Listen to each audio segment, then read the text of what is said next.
Quanto mais rápido você aprender com o momento, mais rápido o momento passa. Quanto mais você reclamar da tempestade, mais chuva virá. O problema não é a tempestade, o problema é onde você se encontra e com quem. Quem não tem tempestade, das duas uma, ou está alienado ou está mentindo. A tempestade faz parte da vida. Vamos repetir? O problema não é a tempestade, o problema é onde você se encontra e com quem você se encontra. Por isso que o tema de hoje, aprendendo com as tempestades da vida. As tempestades da vida não são para nos destruir, elas são para nos ensinar. Só que só tem um problema: a gente só aprende depois que a tempestade passa. A hora que você está no meio da tempestade, você quer o quê? Que ela acabe. Só que ali há um aprendizado. Eu já falei isso com vocês antes, e vou só repetir para a gente guardar. As 4 leis espirituais da Índia. Vou pregar sobre isso, só para a gente lembrar que eu já falei isso aqui. Primeira lei: pessoa que chega na sua vida é a pessoa certa, seja ela qual for. O que te acontece é a única coisa que poderia te acontecer. Tudo começa quando tem que começar. Tudo termina só quando termina. Não começa antes e nem termina antes ou depois. Se você está no meio de uma tempestade, por que ela não acabou? Porque você não aprendeu tudo que deveria aprender com ela. Quanto mais rápido você aprender com o momento, mais rápido o momento passa. Quanto mais você reclamar da tempestade, mais chuva virá. Então nós devemos, ao invés de ficar colocando as coisas fora de nós, nós devemos nos integrar à vida, nos integrar ao universo, nos integrar com tudo aquilo que nos acontece. Porque a Bíblia vai dizer em Romanos 8:28, tudo concorre para o bem daqueles que amam a Deus. Quando a Bíblia diz tudo, é tudo. Coisas boas e coisas... Nossa, vocês não aprendem. É cabeça dura, hein? Já falei aqui que não existe coisas ruins. Não existe coisas ruins.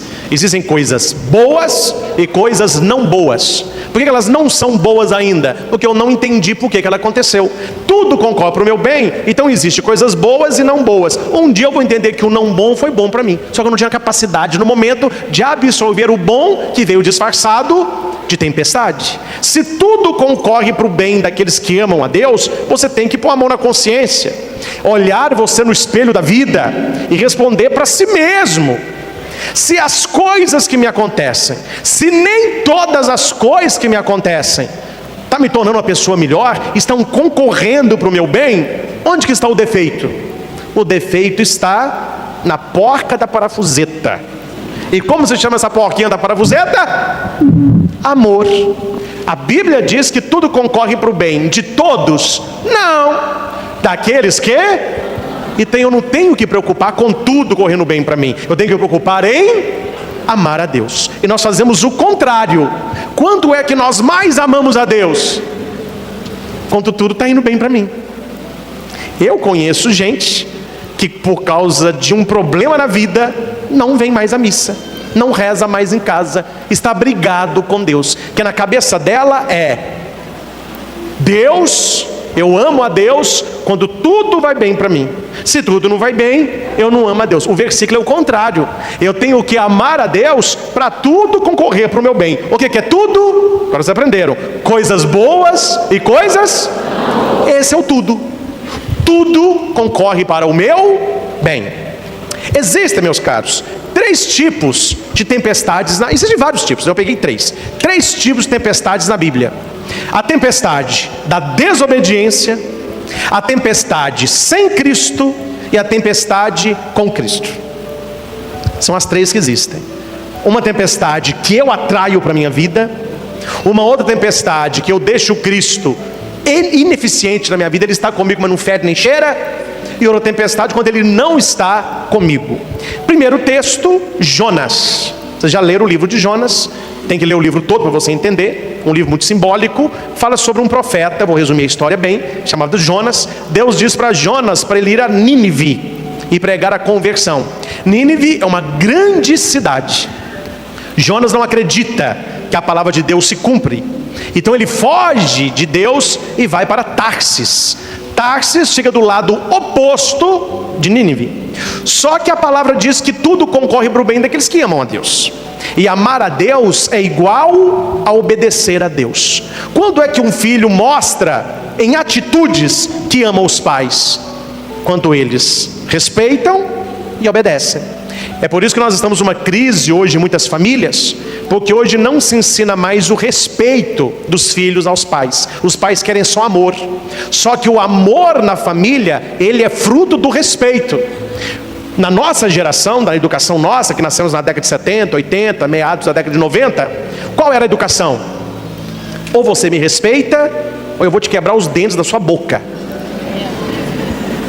Hoje em dia, as crianças estão dando pirueta, falando os maiores palavrões, e os pais com um sorriso amarelo dizem: ele é genioso, ele é de opinião, né? De pequenininha já tem, chutou a canela do papai, que bonitinho, não é?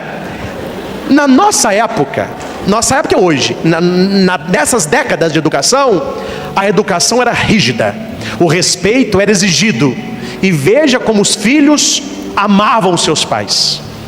Hoje não se ensina mais respeito. As crianças estão livres, leves e soltas. O problema é quando eles chegam na idade adolescente, não há nem respeito e nem amor. É filho fazendo o pai doente assinar promissória para pegar dinheiro no banco. É filho que mora com o pai e a mãe para pegar o cartão de crédito e gastar o salário mensal em balada. São filhos que passam a perna nos pais para pegar aquilo que são. Quer dizer, não se tem respeito e consequentemente não se tem amor. Se faltasse só respeito, ainda ia. Mal, mas ia. Só que o que falta não é só respeito, o que falta é... Eu atendo muitos pais, muitas mães principalmente, elas não dizem isso, mas na boca da mãe, o que a mãe está me falando? Eu cheguei a uma conclusão: meu filho não me ama. Ele ama minha namorada, ele ama meus colegas, ele ama o quarto dele, ele ama as coisas dele, mas a mim mesmo, ele não ama não. Não ama porque não aprendeu o respeito. Amor é igual respeito, amor é igual obediência. Aí Jonas acha que não é bem assim. Eu vou seguir a minha cabeça, não vou para Nínive nada, eu vou para Tarsis. Tá bom, vai para Tarsis. Jonas 1, versículo 4 a 7. Ele entra num barco, um navio, e esconde no porão. Ele está escondendo de quem? Dele. Tem gente que fala, ele está escondendo de Deus. Agora a pergunta é, onde Deus não está? Tem gente que fala assim, não gosta de falar senhor não, né? Tem gente que quer ser jovem a vida toda. Aí você fala, senhor fulano, o senhor vai em tal lugar? Que é isso? O senhor está no céu, não é assim? Só que até essa resposta é errada. A resposta não deveria ser, o Senhor está no céu. A resposta deveria ser, o Senhor está em todos os lugares. Então Jonas se esconde e o barco começa a navegar. Se tudo concorre para o bem daqueles que amam, o inverso é verdade. Tudo concorre para o mal daqueles que não amam. Veio uma tempestade, mas uma tempestade para ninguém colocar defeito.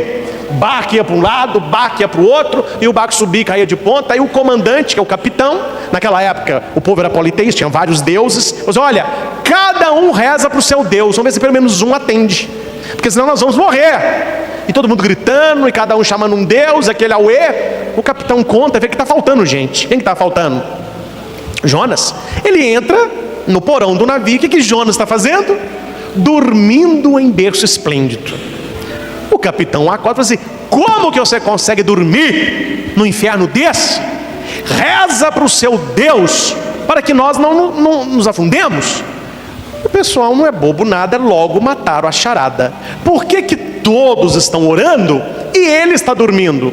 Porque ele sabe que Deus não vai atendê-lo. Ele é um desobediente. Deus não atende quem não obedece. Então vai dormir, meu filho. Aí, para não enxugar Jonas no mar, para não falar que não teve uma paciência com Jonas, pegaram as varetas. No meio das varetas colocou uma varetinha menor e todos do mesmo tamanho. O capitão bateu, falou, cada um tira uma. Vamos ver a sorte, vai sair para quem? O cara me responda, quem saiu com a vareta menor? Jonas. E tem gente que fala que não tem sorte. Tem sorte. Para nós não existe sorte. Para nós existe bênção. Para nós existe escolha. Deus falou para Jonas, não faça isso, faça aquilo, não vou fazer da minha cabeça. Aí depois reclama que veio tempestade. Quanto a sorte caiu sobre Jonas, julgaram Jonas no mar. Qual é o motivo de muita tempestade vir na nossa vida? Responda forte: desobediência a Deus. Qual é? Desobediência a Deus. Fala para quem está do seu lado: quem obedece não erra. Gente, você que vem à missa, e você que está aqui há várias quartas, a gente que está aqui desde que começou, cada quarta-feira você tem um ensinamento aqui. E este ensinamento, eu não estou gastando saliva à toa, é para que você coloque em prática, porque o contrário vai atrair coisas ruins para a sua vida. Por isso que eu falo que escutar coisa boa é bom. Você nunca vai escutar aqui: você não presta, você não dá conta, você é um pecador safado, você vai receber uma maldição aqui. É o contrário, você vai receber uma bênção, sua família está sendo abençoada, faça isso, só coisa boa. Então você tem que colocar a coisa boa em prática. Se você faz o contrário, o que virá sobre você? Uma tempestade. Segundo texto é Marcos 4, 36 a 38. Depois de um dia de pregação, Jesus fala com os discípulos: vamos passar para o outro lado. Jesus entra no barco com eles. Jesus está cansado, deita, arrumaram um travesseirinho para Jesus, e Jesus está puxando a palha. No meio da travessia, o que é que veio? Tempestade. Barco para um lado, barco para o outro, e as ondas começaram a entrar. Gente, enquanto a onda dá fora, relax. A hora que a onda começa a entrar, abre o teu olho. O que significa onda? Hoje em dia não tem essa palavra. Tem gente que vive viver na onda é fazer tudo que todo mundo faz. Um cortou o cabelo de um modo, todo mundo corta. Aí está em moda suicidar. Todo mundo começa a suicidar. Está em moda fazer tatuagem escrita alguma coisa em inglês. Todo mundo faz. É a onda. O pessoal vai entrando Só que onda é bom quando ela fica fora do barco. Barco é sua vida. Deixa a onda à vontade. O problema é quando essa onda começa. Resumindo, o que é onda? Onda é aquilo que deveria ficar fora, mas está entrando para dentro da sua vida. Isso que é onda. Tudo aquilo que deveria ficar fora da sua família, fora do seu casamento, fora do seu coração, e está entrando, isso é onda. E se entra a onda demais, o que acontece com o navio? Ele afunda. Eles foram acordar Jesus. Jesus, acorda. Com Jesus eram mais educados, né? Porque como você dorme no inferno desse? Com Jesus nós somos mais educados. Mestre, não te importa que pereçamos? Que pereçamos? E Jesus lá: estou achando bom esse balanço do mar, está até meninando. Você sabe que tem muito plágio. Tem gente que fica plagiando as coisas. Então a música que canta por aí, eles falaram que foi nesse momento que Jesus começou a compor. Depois Lulu continuou como uma onda no mar, não é verdade? Foi aí que ele começou. Nada do que foi. Jesus, nós vamos afundar do modo, do jeito que já foi um dia. Tudo passa, tudo sempre passará. E os discípulos daquele auê. É a onda, onda vai, onda vem. Jesus acorda e grita com o mar: cala-te! O mar pegou aquele desenho. Olha o seu tamanho e olha o tamanho do oceano. Olha o seu tamanho e olha o tamanho de um mar. Deus fala com o mar e o mar obedece. Deus fala com a gente e a gente não obedece. Deus fala com o mar: cala-te, e ele cala. O que a gente mais faz é não calar.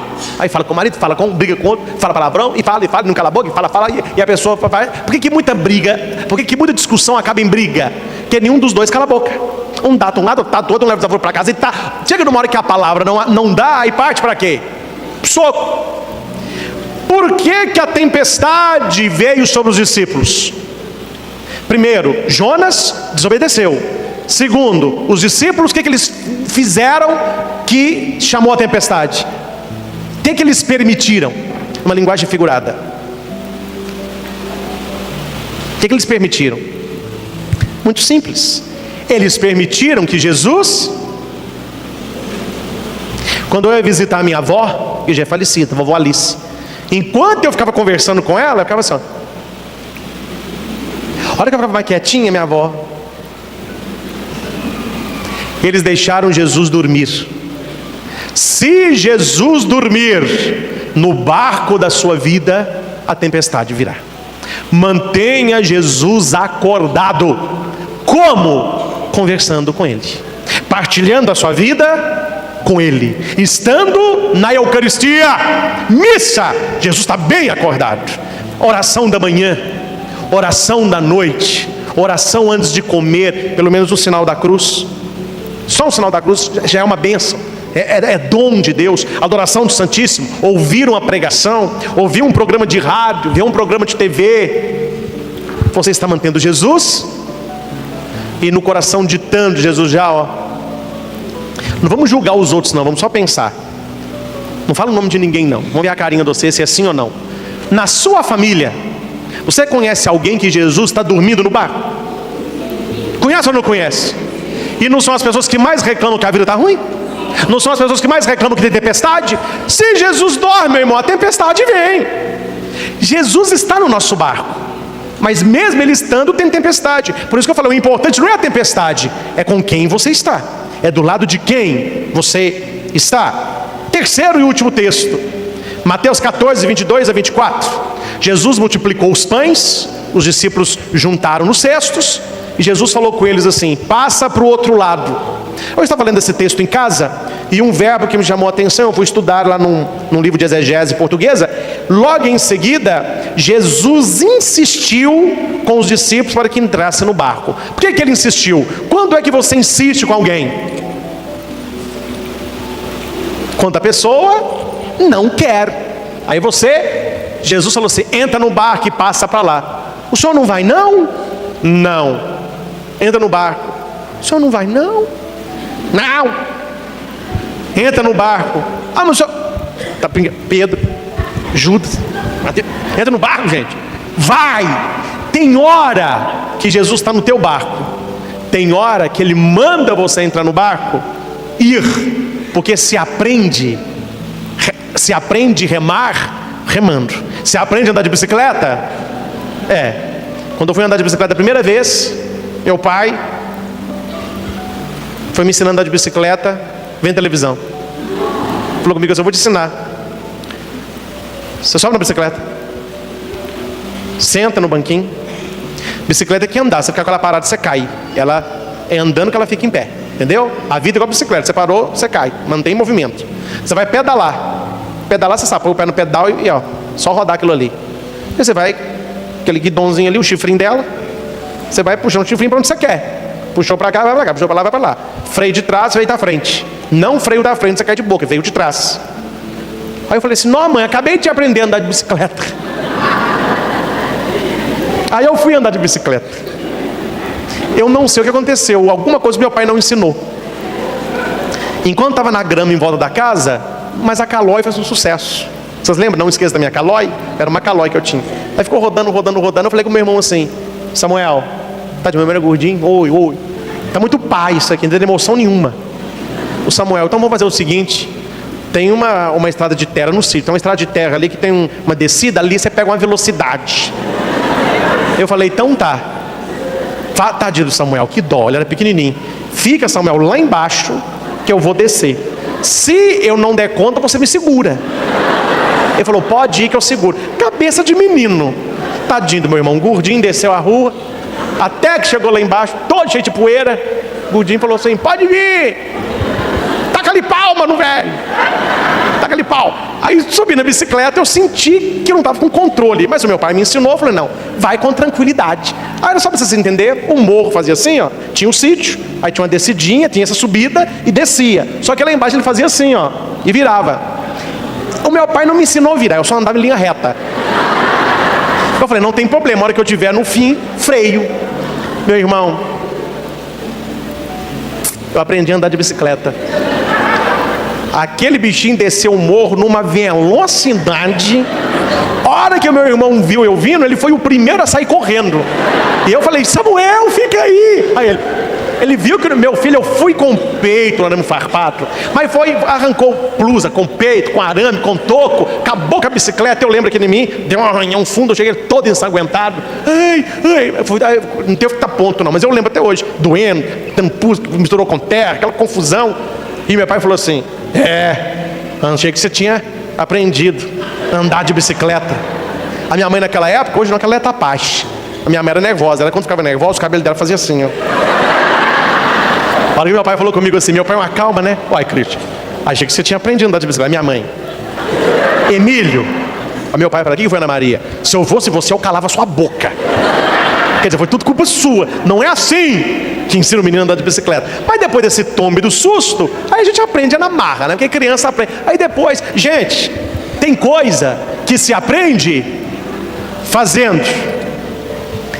Remar numa tempestade, não adianta Jesus falar com os discípulos: "Vem cá, eu vou ensinar como que vocês remam numa tempestade."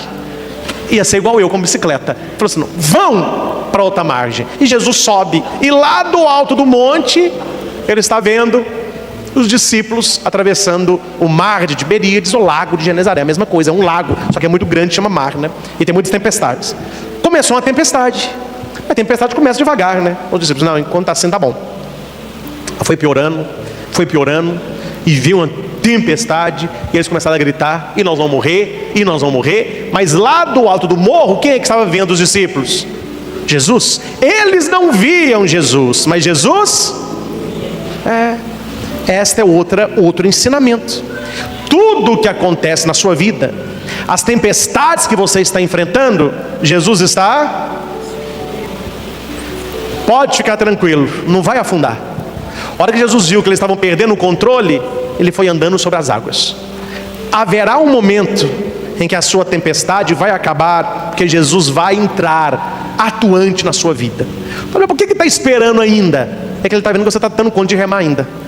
Você tem coisa para aprender ainda. Enquanto eu estava lá naquele auê, rema, gente, rema. Um remando para frente, um para trás. Que piada, né? O barco não é nem para frente, nem para trás. Jesus só olhando. E ele vai até os seus discípulos. E aqui vai dizer que o vento soprava contra eles. Eles querendo ir para frente, o vento soprando.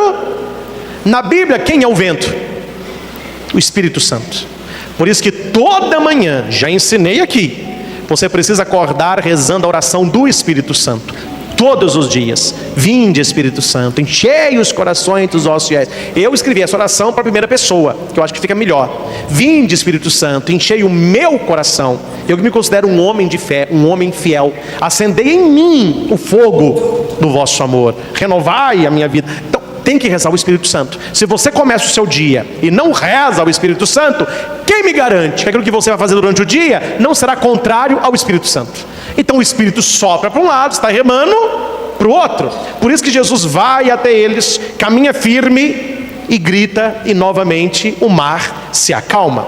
Meus irmãos, quando provações surgem, não se esqueça de que há alguém que pode lhe trazer paz. Sua vida está boa? Reza. Sua vida mais ou menos? Reza. Está numa tempestade? Reza. Não pare de rezar. Não pare de buscar intimidade com Deus. Permita que o Senhor entre no barquinho da sua vida, porque se Ele ali estiver, você no final será um vencedor. Não se preocupe, Deus está vendo você. A gente, quando está no sofrimento, parece que Deus não está nos vendo. Mas se Deus estivesse me vendo, eu não estava sofrendo isso. Se Deus estivesse me enxergando aqui, eu não estava tão ruim como eu estou. Ele vê, Ele estava no alto vendo os discípulos. Mas enquanto os discípulos estavam aprendendo, Jesus ficou olhando. Quando Jesus viu que eles estavam perdendo o controle, Jesus foi até eles. Cristo não acalma apenas o mar físico. Ele acalma também os mares que estão na nossa mente, na nossa alma e no nosso coração. Cristo nos dá paz. Talvez a tempestade que nós enfrentamos não é no alto mar.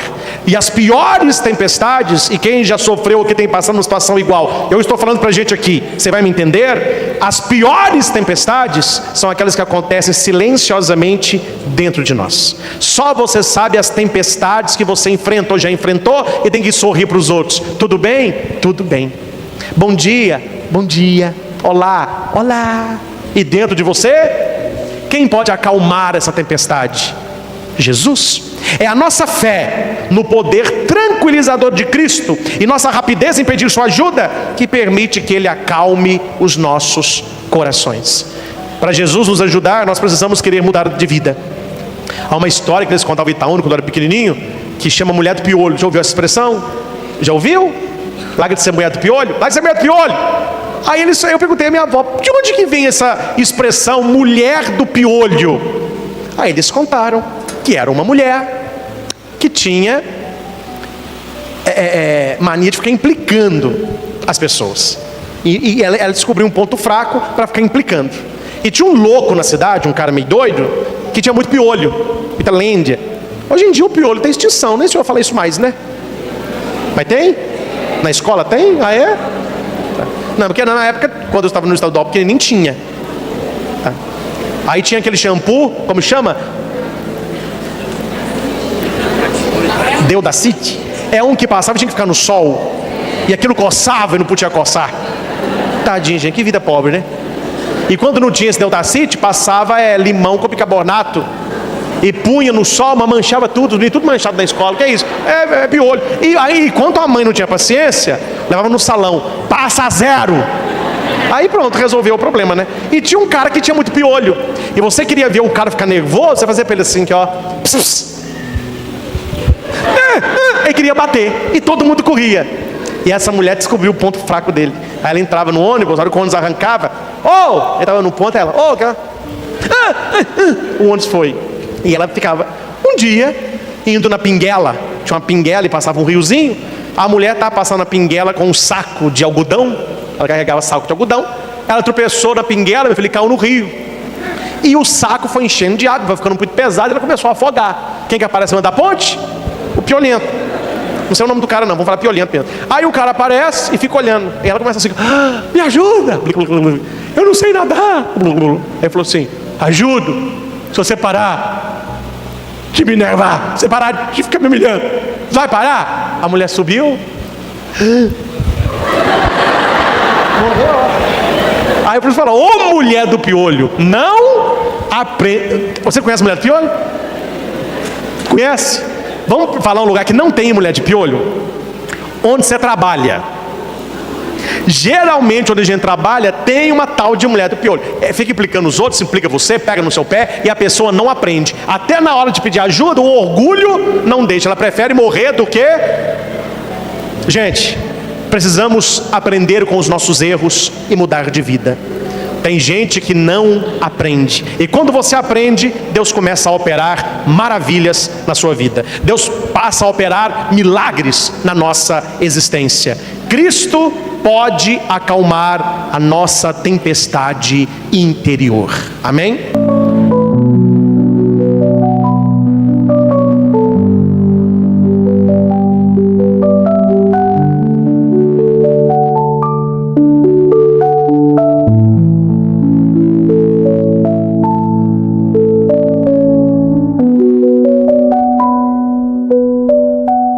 Thank you.